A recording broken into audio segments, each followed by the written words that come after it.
Hello, everyone. It looks like we have a few people starting to roll in. Appreciate you joining us today, whether it's the start of your morning on the West Coast or your lunchtime on the East Coast. We're really excited to dig into all things AI agents. While we wait just a minute, I'll let you know two things. One is that we are recording this webinar. You'll get the full recording after, so you can save it, refer to it, share it with any colleagues who also might find the content interesting. And while we don't have chat open, we do have the Q&A feature open. So please, any questions you have throughout, send them there, and we'll save time at the end of our session together just to answer those and kind of hear what you're thinking about and how your curiosity level changes with agents. We've got about 41 participants. It's still ticking up, but I think why don't we go ahead and get started? So for those of you, I should have introduced myself from the get-go. I'm Sarah Jamian. I run our branding and communications team here at Soci. But really, I'd love for you to hear from our CEO, Afif, on what we think about agents and how we are particularly interested in using them to really refine multi-location marketing. If you're like me as a marketer, the agent conversation is swirling. We're caught up on AI, and agents is new, it's different, it's exciting. And there is a lot of complexity and a lot of questions to answer and things to solve for. So with that, Afif, why don't you take it away? Yeah, I'm happy to, Sarah. Hi, everybody. Thank you for being here today. My name is Afif Khoury, and I'm the founder and CEO of Soci. What an exciting time to be in marketing. I'm really excited to be here with you and to be doing this webinar series. Here at Soci, we have the privilege of being the marketing innovation partner to more than 1,000 brands across the planet, who we help manage more than 3 million locations globally. These brands rely on us to bring them cutting-edge solutions to their complex marketing needs. And there's no bigger solution to the needs of a multi-location brand or marketer than AI, and specifically AI agents, which is why we're here today and why we're here at Soci to completely dedicate ourselves to leading the conversation on how to apply AI to multi-location marketing. We're not just talking about it, we're also building it into our platform and into all of our customer workflows.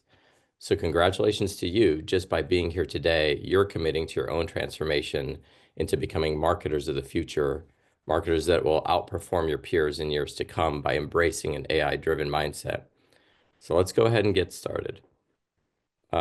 Here's what we're going to cover in this webinar series. It's going to consist of 3 parts, all meant to bring you up to speed on where we are with AI and how you can ultimately take advantage of it.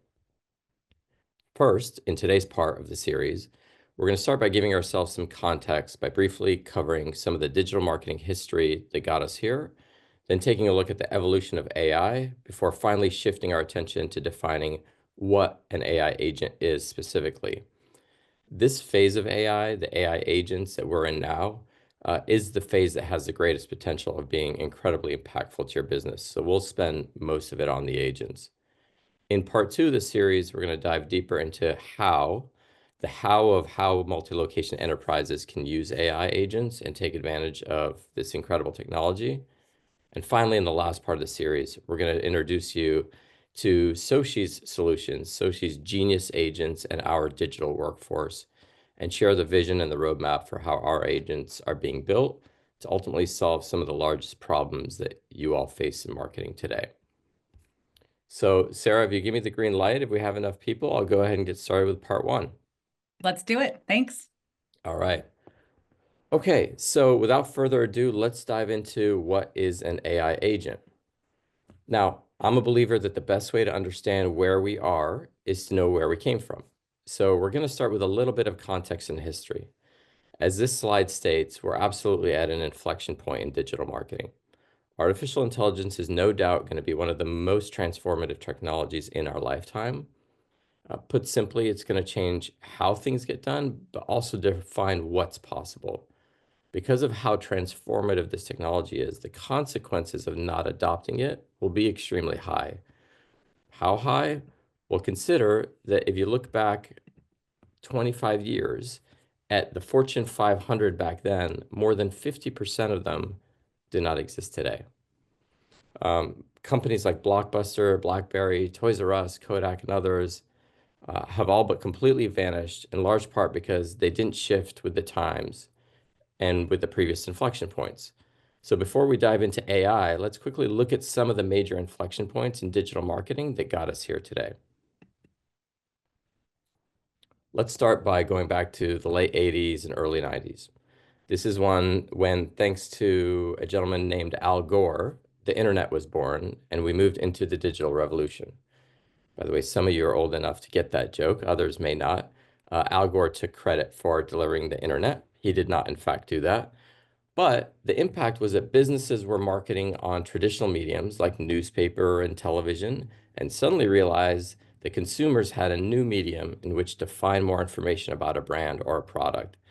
And the brands now had a new responsibility to publish great content and to be found on yet another medium, which was the internet.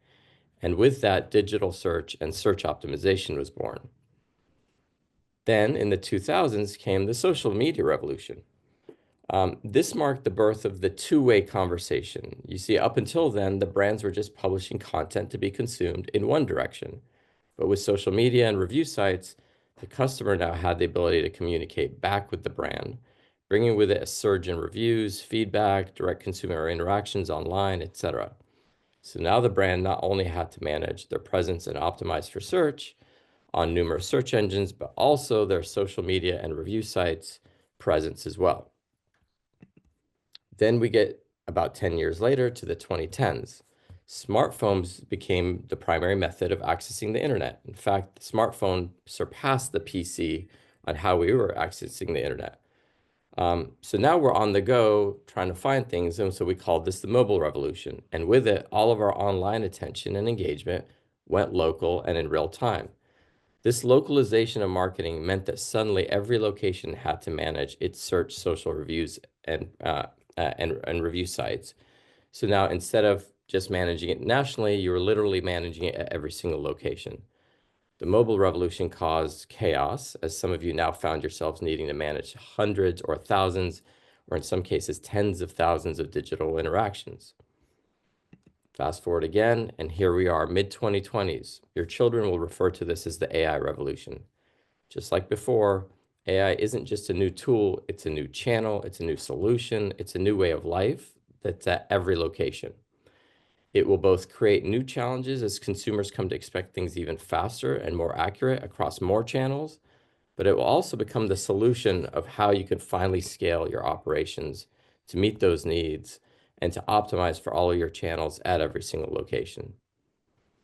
So now that we've got to this latest revolution, let's dive deeper into the evolution of AI and bring us up to where we are today. All right, the AI revolution. The truth is that there's been some form of AI for more than half a century. We've always dreamt of a state where machines could mimic humans. We got our start with what they call the rule-based learning. This is basically an if-then statement mechanism. So we would hard code in rules like if this happens, then that happens, or if that happened, then this happens. One example of this that may be memorable to some of you is when IBM released Deep Blue, a rule-based AI that defeated one of the most famous chess masters in the late 90s. Mind you, this AI was not thinking on its own. It was not even doing pattern recognition. It was literally following a set of rules. If he moves here, then you move there. It had thousands of scenarios covering every possible iteration on the chessboard. And it got so good that it actually defeated the greatest player on Earth. How could it not, right? I mean, it was literally cheating in that it had every move possible right at its fingertips. Eventually, rule-based AI evolved into predictive AI, an advanced form of machine learning. It was doing more than just following a set of rules. Predictive AI would actually analyze past events to identify patterns to be able to predict future events. Most of us might be familiar with predictive AI on streaming platforms like Netflix or on purchasing engines like Amazon. For Netflix, it's going to match the patterns of things that you've already watched and rated positively or negatively to the patterns of other options you may not have seen yet. This is how Netflix recommends other shows to you. It's using AI to predict what you'll like because of patterns it sees in things that you already watched and said that you liked. In fact, Netflix takes this to an extreme in manipulating the thumbnail that you might want to watch. Have you ever noticed that sometimes you'll see one image on a thumbnail and then later you might see a different image for the same show? That's because the thumbnail is based on what your watching patterns have been. Like for the travel show Parts Unknown. If you tend to enjoy a lot of food shows, then the thumbnail image that Netflix will show you might be Anthony Bourdain at a table with some exotic food. But if Netflix knows that you typically enjoy more traditional travel shows, then your thumbnail might be a beautiful landscape. The AI is predicting what you're going to get and what's going to get your attention to get you to watch. So we evolved from predictive AI to generative AI. In generative AI, it takes a step further. It learns patterns and structures in data like predictive AI, but it's not using it to predict outcomes, but rather to regenerate or create something brand new that's similar to the patterns in the structures that it's learned. Generative AI is trained on massive amounts of data. Think like the entire internet. And it learns the patterns and relationships between the data. Many of you might have used tools like ChatGPT, where you can ask things like draft an email to the product director and tell them about a technical issue I'm having, or write a 500-word blog entry on how to optimize SEO. And it generates that entry based on that guidance. You can also see generative AI built into design programs like Adobe and Canva, where you can type something like create a video of a dog riding a unicycle, or create a logo for a new restaurant, etc. Um, Basically, what generative AI is, it's using the equivalent of a human neural network to make all the connections amongst all the patterns. It gets trained, the network will then encode the patterns it identifies and use them later to generate something similar.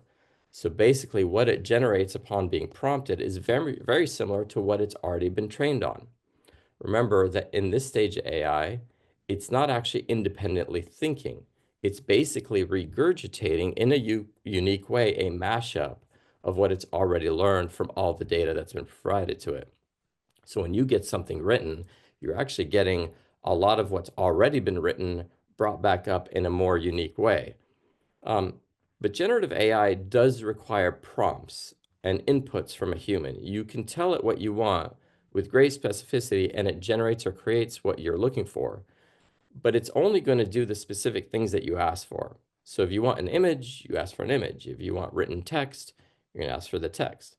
But what if you don't want to do as much work? What if you didn't want to prompt it for every little thing? Or what if you had a string of things that had to get done in order to get to a result? Generative AI wouldn't be the solution for that. Instead, agentic AI would. That's where AI agents come in. This is the stage of the AI revolution that we find ourselves in now. And frankly, this is the stage that will evolve to have the largest impact on your work as a marketer.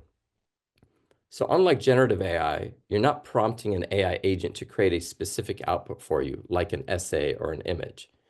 Instead, you're giving it a goal and asking it to do all the steps that will be needed to achieve that goal. AI agents will execute entire workflows independently or autonomously. You're going to hear that word a lot, while constantly adapting and learning to solve problems along the way. Let's look at an example. So a very basic example of an agentic AI is if you're on a travel website like Expedia, looking at hotels in, let's say, Bali, Indonesia. And you're going to ask the agent to find you a hotel room that's under $200 a night on specific travel dates and that has a great view. You define the goal, and the AI agent will independently conduct all the steps it needs in order to recommend to you the best room. These are most likely the exact same string of steps that a human would take. So you could start by accessing all the inventory that matches your criteria and begin to evaluate past reviews. You might then look at the guest pictures to confirm the quality of the view. You may then determine by looking at maps and the website of the hotel, which rooms actually face the water versus the parking lot and so on. But the AI agent is doing all of these steps behind the scenes without specific guidance from you. You're not asking it to do this step, then that step, then that step. It is taking care of that. It is creating a process that would ultimately result in the goal, which is to recommend the perfect room. So the agentive AI allows us to get help from AI agents to do entire multi-step workflows that we perhaps don't want to do or don't have the time to do. Let's look at another maybe more relevant example. So let's look at what it takes to manage social media for a brand. Imagine for a minute that you had the budget to hire a preeminent social media manager. And let's take a look at all the steps that they might take to engage your audience.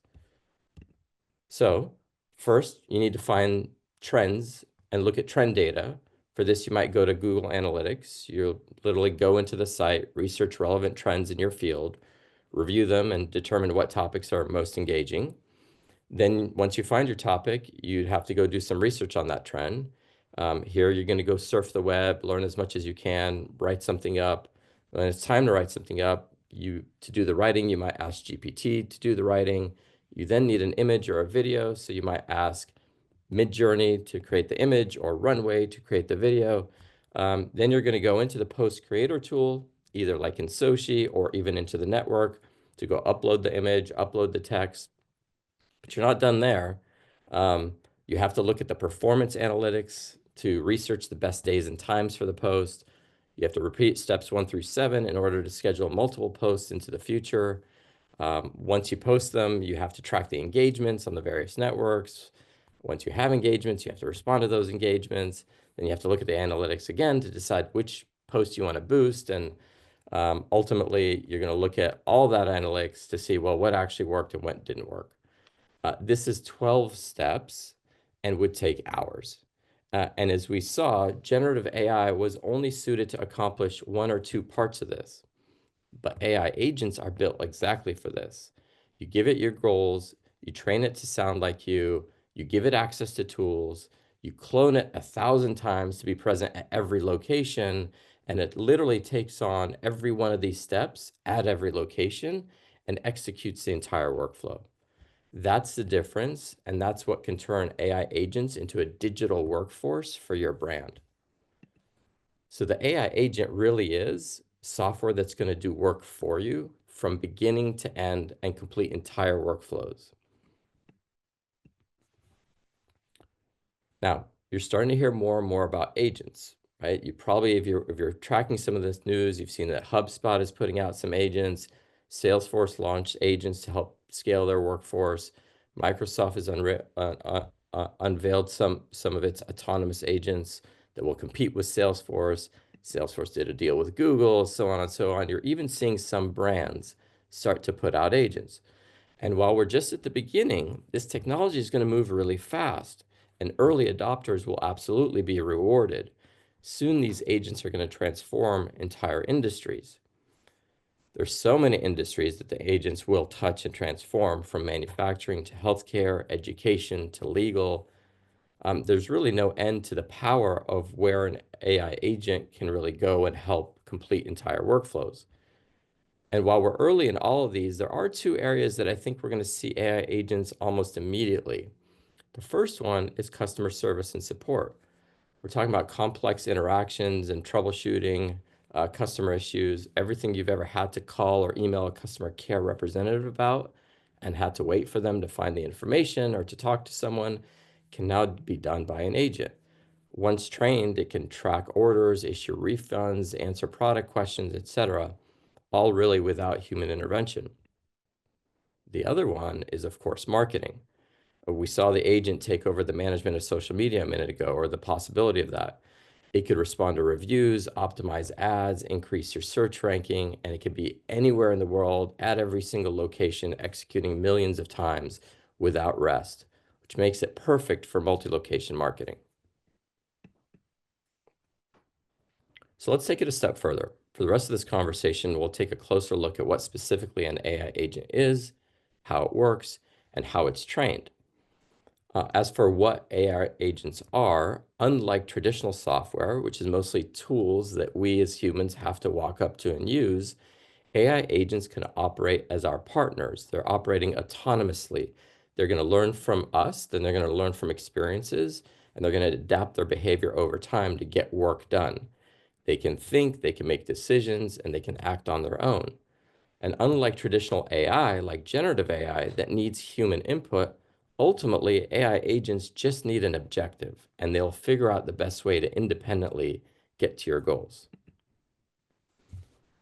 So now let's discuss how the AI agent actually works. The ultimate goal is that the agent literally works as humans do. If you were to define our human process, you'd probably say that A, we perceive things, we take things in, we gather information from data or sensors or other inputs. AI agents do the same thing. This is why data is still king. If your AI doesn't have all of the data, every other part of this process will be subpar, because this is the most important element, is that it gets all the information and it can perceive really well. The next step is that once we collect the data, we're going to start making decisions on what to do about it.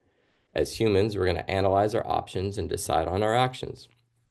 AI agents use AI models to do the same thing, to analyze and recommend and make decisions.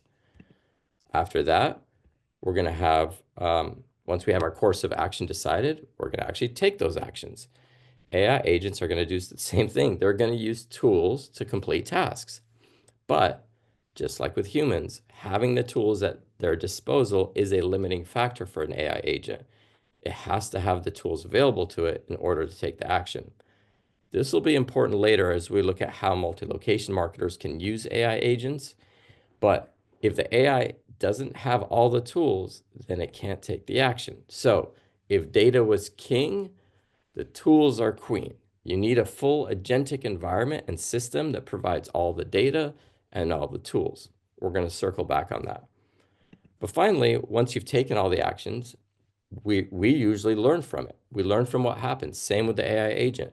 They have the same feedback loop and can learn and adapt from the outcomes and from the mistakes. So that's a little bit about how the AI agent would work. Let's talk about how you train it. So agents can do things, but how do you make sure that they represent you? That they sound like you, that they say and do only the things that you would say and do, that they carry the same values as you or your brand, etc. Honestly, it's going to sound silly, but it's the same way that you would train children. Basically, you give them examples, you demonstrate behavior, you reward the right behavior, and you make sure that they consistently learn from feedback. This becomes especially important if they're going to represent you to the outside world, like customer service or marketing. Once again, these training tactics are similar to how you would train a human or even a child. For example, if you want to train an agent to respond to reviews on your behalf, you might give it a large data set or sample set of responses that represent how you would respond. Or you might do a live demonstration to show it how you would respond or how you would change things in its response. To reinforce the positive behavior, you would define a clear reward function that signals the positive outcomes that are being achieved. And when you send it into the wild, you would give it the ability to collect feedback and learn from that behavior. On this last one, you kind of have to be careful because just like with children learning just from their peers, that doesn't always result in the best behavior. So parental intervention is still necessary. You're still there to make sure that it's getting the right kind of feedback. Now, one of the most powerful aspects of an agent is once you've trained it, and once you've given it access to data and tools, you can clone it 1,000 or 1,000,000 times to represent you everywhere. If you're a fan of The Matrix, the hairs on your arms might have just raised because this is the moment that Mr. Smith realizes he can clone himself millions of times. But now, so long as you have access to data and tools, you can be everywhere and take on thousands of tasks every single day. That gives your team valuable time back to focus on more strategic matters. Okay, so we've talked about how the AI agent works, how it's trained. Well, how do you hire one? In the business context, think of an AI agent as a digital extension of your team, like a digital workforce. You hire them for specific roles to accomplish specific objectives. During the onboarding, you're going to teach them your company rules and your policies, as well as your brand voice and your style. You're then going to provision them by giving them access to the appropriate data and tools and resources, like software and knowledge bases. You're then going to start to ramp them up and point them in a direction by clearly defining their goals. And when you expect them, and tell them when you expect them to report back on results and let them run for a few cycles, learning from doing, but also from the feedback that they receive. Finally, you trust them to accomplish the goals without micromanaging. You're still there. There are certain things you might have set up that you want to make sure you're there to approve, but ultimately they're off and running. And of course, you can and probably should have an expert partner like Soshi who would go and help you do all of this and set all of this up and help you train the agent so that it's relatively seamless for you. But again, once you've put in that effort up front and you've brought it up to speed, it truly is an extension of your team that can be multiplied and used in many different ways. All right, so here we're going to pause for a second to clarify the difference between agentic AI and AI agent. You may have already heard me use both of these terms, and while they're related, they're not exactly the same. So agentic AI refers to the entire field or study and broader technology that powers your AI agents. And the AI agents are the workers who are powered by the agentic AI system to go and get work done. So perhaps an analogy might help to drive this home. If you want to develop a vaccine to fight a certain type of disease or infection, that vaccine is the AI agent. It will ultimately do the work. But that vaccine doesn't exist unless it's created through an entire field of pharmaceutical science that researches and develops all new medications. This is where all the data and all the tools will ultimately create the single vaccine. This entire system is the agentic AI. And before you can create an agent, you need all the data and all the tools in an agentic AI system. All right, I threw a lot about at you. Let's try to break some things down, some common misconceptions of what AI agents are or are not. Let's start with the R's. They are data-driven. They analyze data to make informed decisions and deliver accurate outputs. They are goal-oriented. They specialize in executing specific functions to achieve goals. They are autonomous. AI agents can be trained to make decisions independently without human intervention. You can always put in the interventions where you want them, but you can also let it run without them as you start to trust it. AI agents are always on, they're never busy, they're never asleep, and they operate 24/7 without delay. Finally, AI agents are infinitely scalable. The agents can be duplicated everywhere and can handle increasing workloads seamlessly and adapt to new tasks with proper training. So let's switch gears and clear up some of the common misconceptions, and here are a few things that agents are not. They're not separate agencies. In this case, agent means that they have agency or that they have the ability to make their own decisions. That's why they're called AI agents. But you don't outsource your work to AI agents. They work for you. They act as a digital extension of your workforce and your team, mastering your preferences and requirements and working within the boundaries that you set.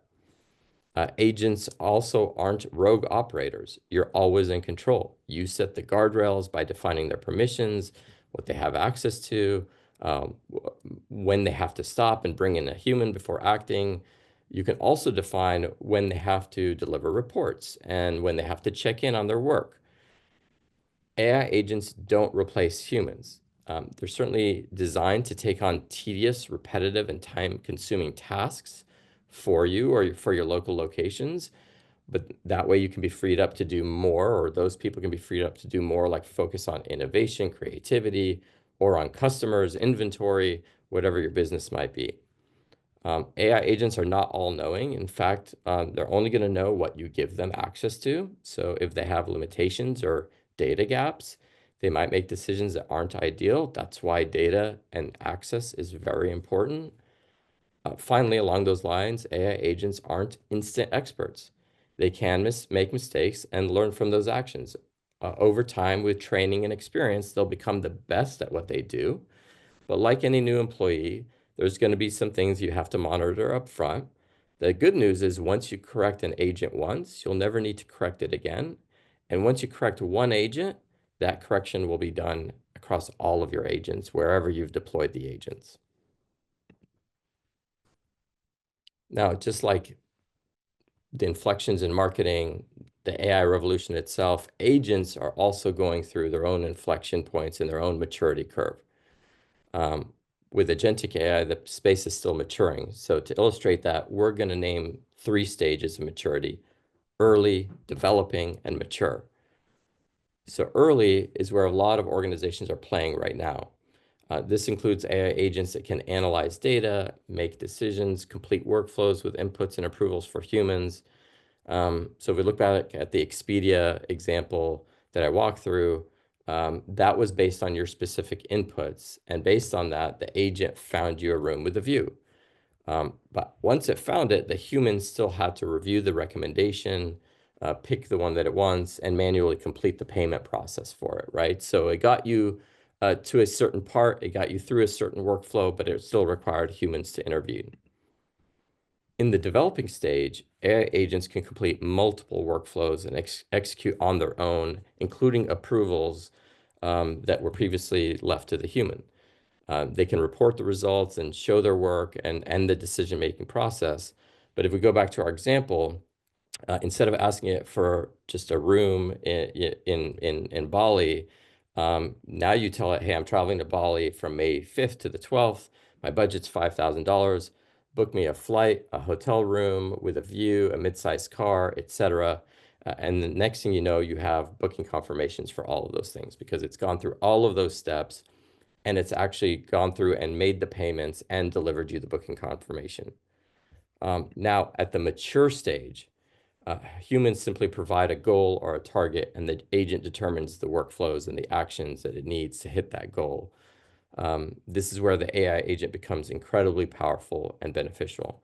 So you basically give AI agent access to all of your tools and give it a general sense of what you're trying to accomplish, and it will go take care of business. Let me give you the example. Let's go back to the Expedia example. So if you give the AI agent permission to view your calendar, access the programs your job uses to request PTO, to look at your checking account, and you assign it a goal of booking you a trip within your budget anytime it thinks you need a break, then the AI agent is going to evaluate your workload and your bank account. And based on what it knows about your preferences, it's going to request PTO, book the trip for you periodically. And then based on your feedback on that trip, it's going to learn and do it better next time. So now it's literally a personal assistant that's going through and doing things for you in a way that really only you or somebody very close to you would have done in the past. Okay. We've talked about agentic AI and the opportunity and how big it is. Let's look at some statistics. Today, 40% of businesses are already reporting plans to invest in agentic AI in the next 2 to 3 years. Gartner forecasts that within the next 3 years, AI agents are going to be taking over at least 15% of day-to-day work and decisions.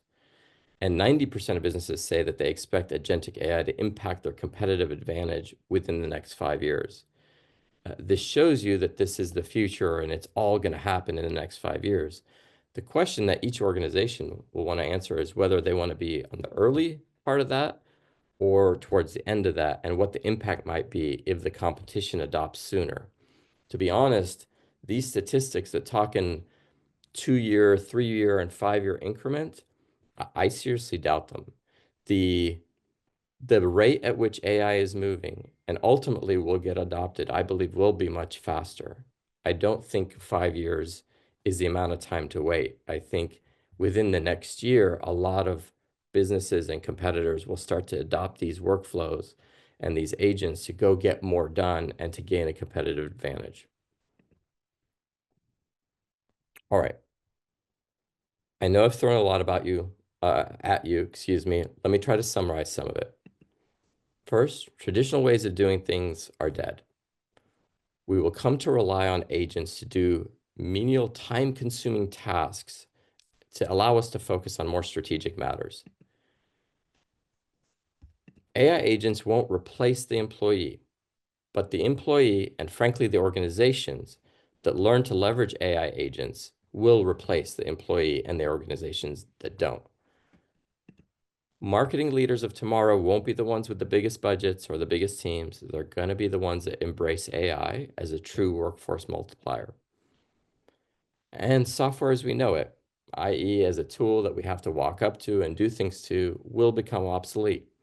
It's going to get replaced by agentic systems that will deploy AI agents that can be trained to do the work for us. AI agents are software that do the work for you. That's exciting news. I appreciate you all being here. Thank you for your time. I hope this was helpful and that it gave you a basis on which to continue to build your interest and knowledge in all things AI, but especially on AI agents. If you enjoyed this series, please give us a shout out on LinkedIn or other social media networks, and please feel free to connect with me directly. Mostly on LinkedIn is where I spend my time. Before we leave you, please don't forget to come to the next session in the series, next Wednesday, March 26th, where we'll cover specifically how multi-location enterprises can use AI agents even today. Thank you.